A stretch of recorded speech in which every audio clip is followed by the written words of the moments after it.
There was a revelation in Lunenburg, Nova Scotia today. A painting in one of Canada's most famous churches is much more than it seemed. Thousands have seen it, but until now, no one had given it much thought. But now, thanks to an artist's gut feeling and an astronomer's keen eye, that's all changing. Lunenburg, Nova Scotia is a town with two hearts. One is the harbor. The other is its church. Not just any church. St. John's Anglican Church is the second oldest Protestant church in Canada.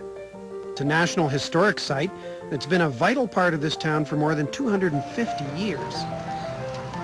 Until Halloween night 2001, the night St. John's burned down. No one knows how this fire started.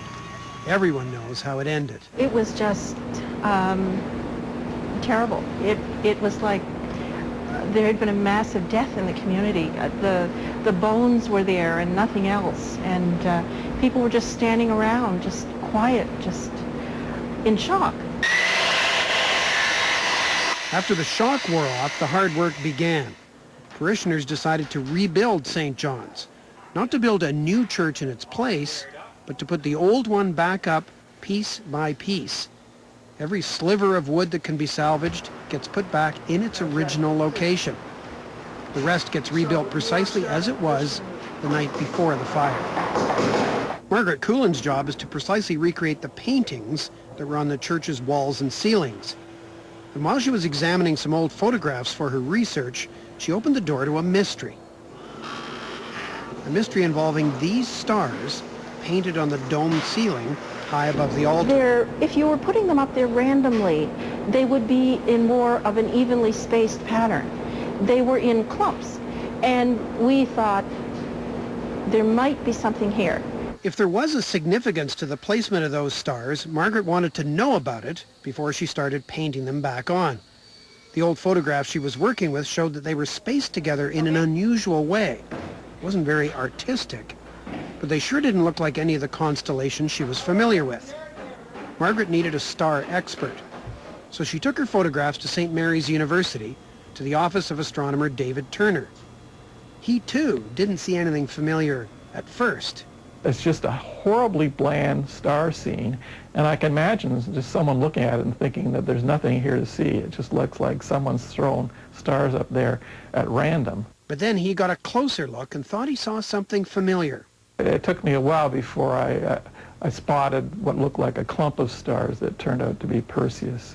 Perseus is a well-known constellation, but the parts of Perseus shown on the ceiling were some of the most obscure stars in that part of the sky. Why, David Turner wondered, would anyone have chosen such an odd collection of stars to paint in such an important church? I had some things in mind. Why Perseus? Why was Perseus in the eastern sky? The placement of the constellation and the stars around it just didn't fit. It's certainly not how anyone in Lunenburg would see the night sky. Not now, not when the ceiling was painted. And then David Turner had a hunch. He turned to his computer to see what the night sky in Lunenburg would have looked like in a much more distant time. 25th. It was then he finally saw what the stars on the ceiling of St. John's really were. Well, they appear to represent sunset on the first Christmas, and as seen by people who would be living in Lunenburg, in fact viewing it through the church rafters of the chapel. Margaret Coulin's hunch was right. Stars weren't random at all. All along, parishioners have been looking up at the night sky as it would have been in Lunenburg on the day the Bible says Christ was born. But until now, no one knew it. Somehow time had erased the true meaning of those stars. But that changed when David Turner told Margaret Coulin what he discovered. He said, "Have I got something to tell you?" And then he told us about how he had dated them, and we were very surprised and very thrilled. Margaret hadn't just helped solve a mystery from the past. She'd changed the way the church will look in the future. Boards that had survived the fire could tell Margaret what color the ceiling and the stars should be and what those stars should look like. Now she also knows precisely where each and every star should go, something she wouldn't have known without the discovery of their meaning. We had photographs of the dome ceiling and the placement of the stars, but they're not complete. There are certain angles that are cut off and certain shadows cover some of the stars. So we would have had to simply guess and fill in the blanks almost. But now, with David working with us, he's plotting each section of the ceiling, and we will have an accurate representation of that starscape. In 2004, astronomers can use computers to figure out the placement of stars at a given place and time. No one knows who painted these stars all those years ago, but whoever it was didn't have that tool, which would have made their job far more laborious. I have great respect for the person who laid out the original design. There was an awful lot of work entailed there. For years, that hard work went unnoticed and unappreciated. But as the stars get put back in place, those efforts will once again be recognized by the public. Because while carpenters and painters were restoring the look of the church, Margaret Coulin was busy restoring a memory she hopes will not soon fade away.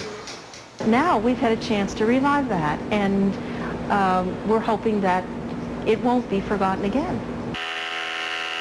The restoration of St. John's is scheduled to be finished at the end of next year. There will be a Christmas service here in 2005, 4 years after the fire that destroyed it. To parishioners, it will look identical to the last time they worshipped here. But when they look up, they'll see a familiar scene in a whole new light, a 2,000-year-old pattern whose significance should never have been lost.